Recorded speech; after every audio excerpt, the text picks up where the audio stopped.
and it looked like a football of metal.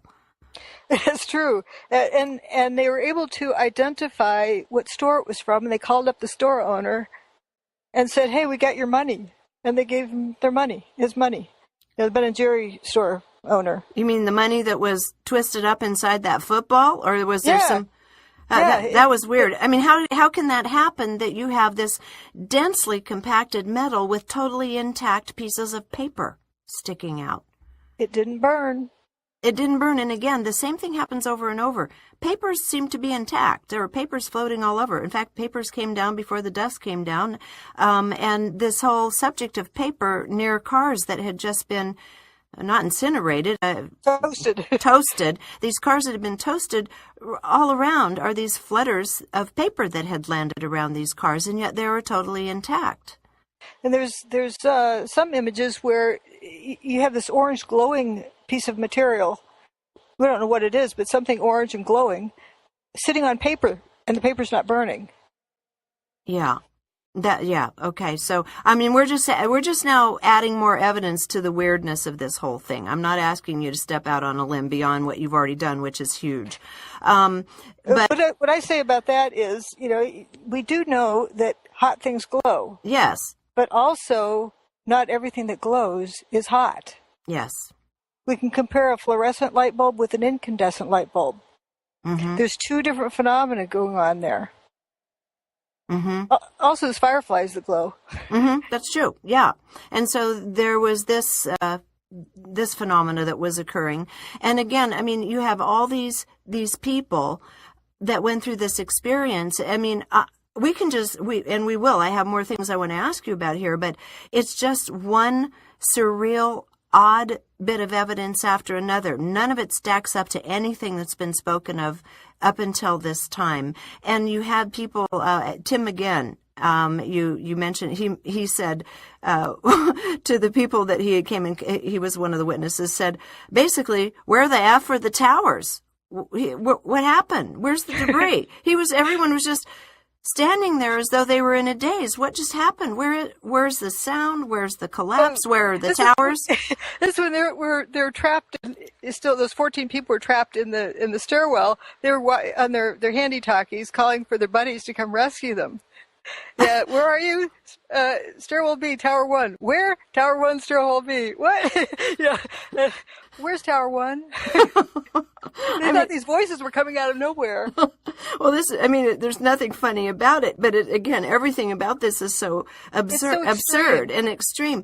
And one of the things that you show in this book is when you have a traditional kind of explosion, such as a controlled demolition, you have a certain kind of window breakage and so forth. The signatures of the glass that was broken wasn't anything like a normal demolition, though, was it?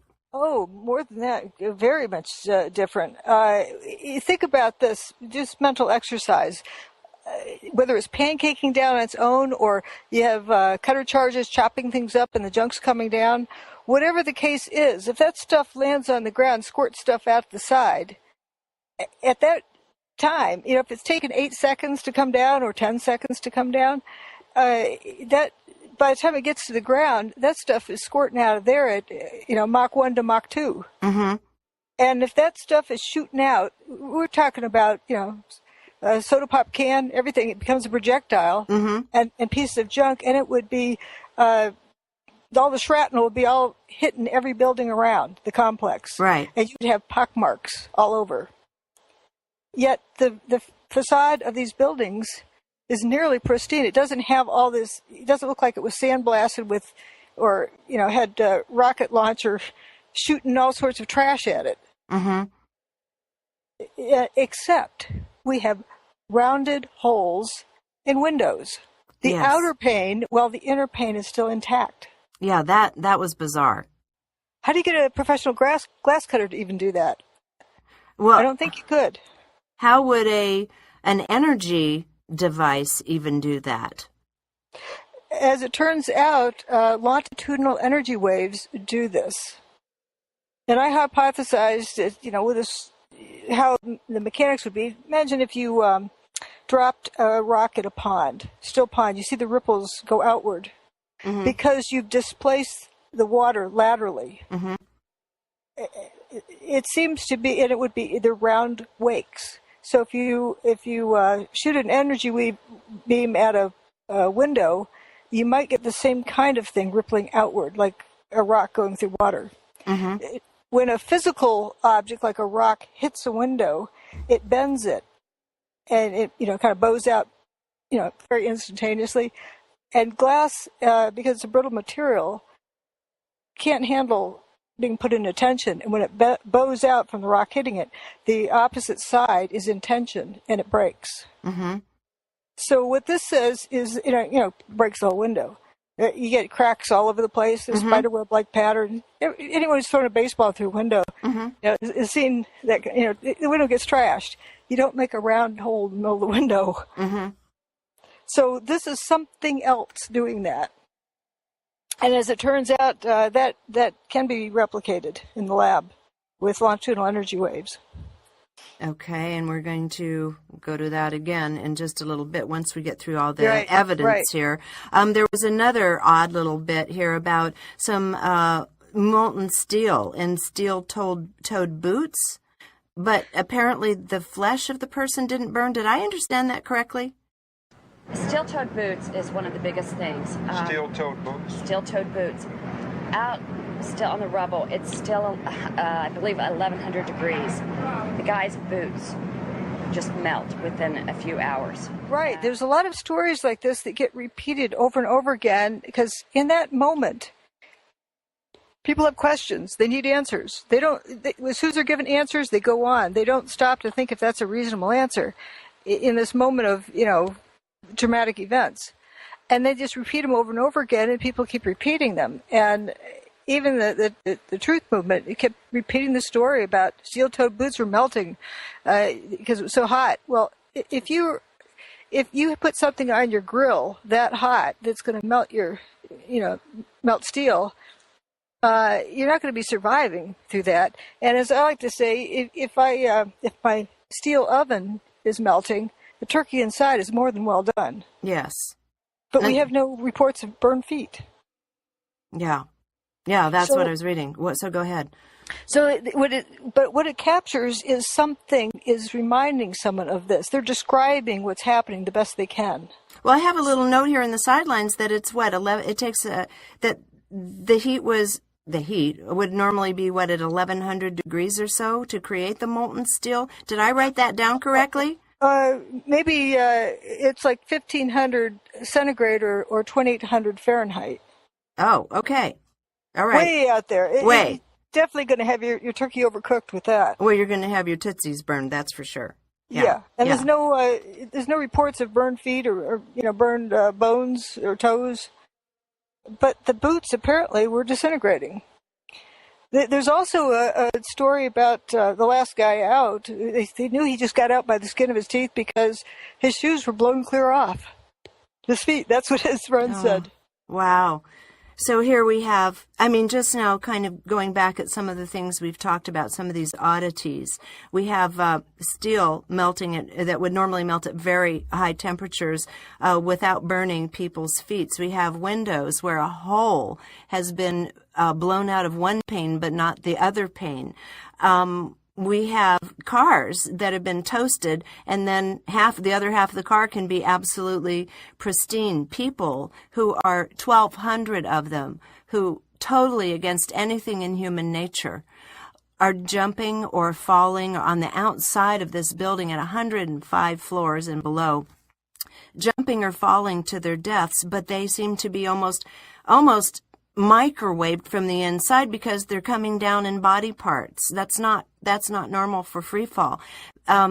Big steel beams that appear in these pictures. It looks to me like they're dust-defying. We just talked about that. They didn't fall over. Cars that are blowing up or toasting 7 blocks away. Vehicles blowing up.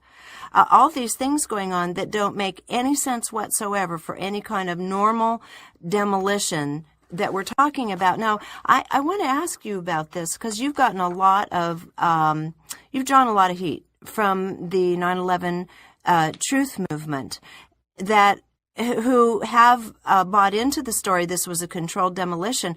My question is, why do you think they might not be more open to this evidence here? It seems like everybody's looking for the truth on this. Why is there any resistance among these professionals to look at your work seriously? Or are they starting to do that now? 9/11 was a psychological operation, including the thermite story, the bombs in the building story that were planted there.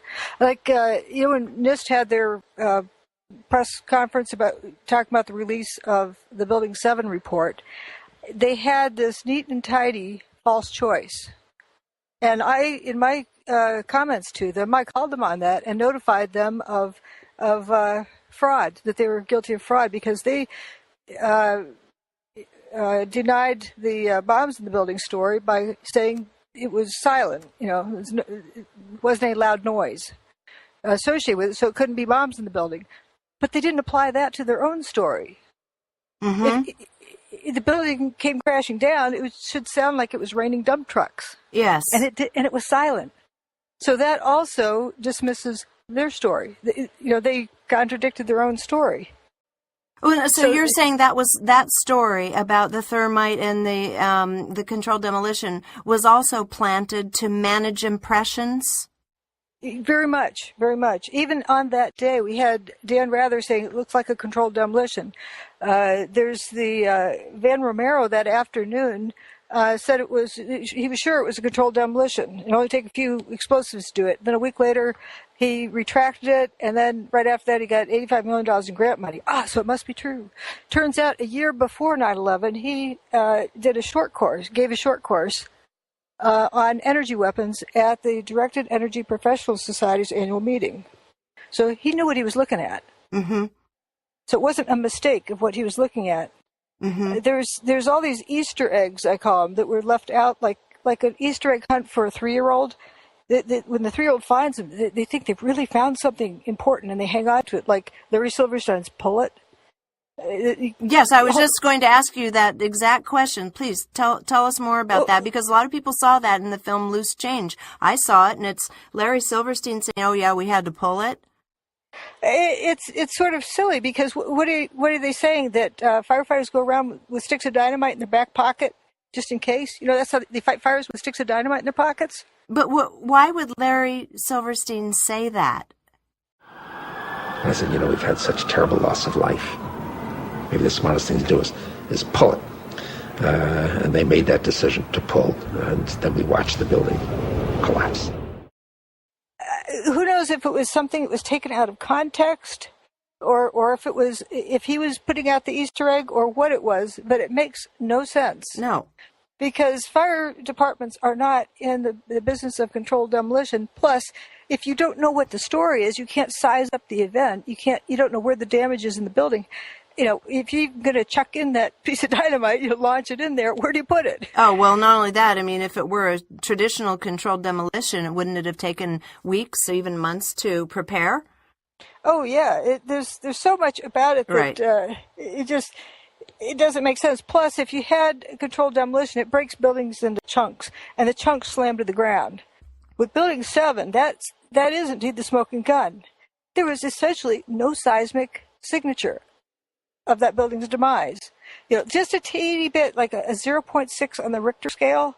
That day there were quarry blasts over New Jersey, in Pennsylvania. Those were picked up. Mm-hmm. But the demise of Building 7 didn't make a seismic impact. It really stood out from background noise.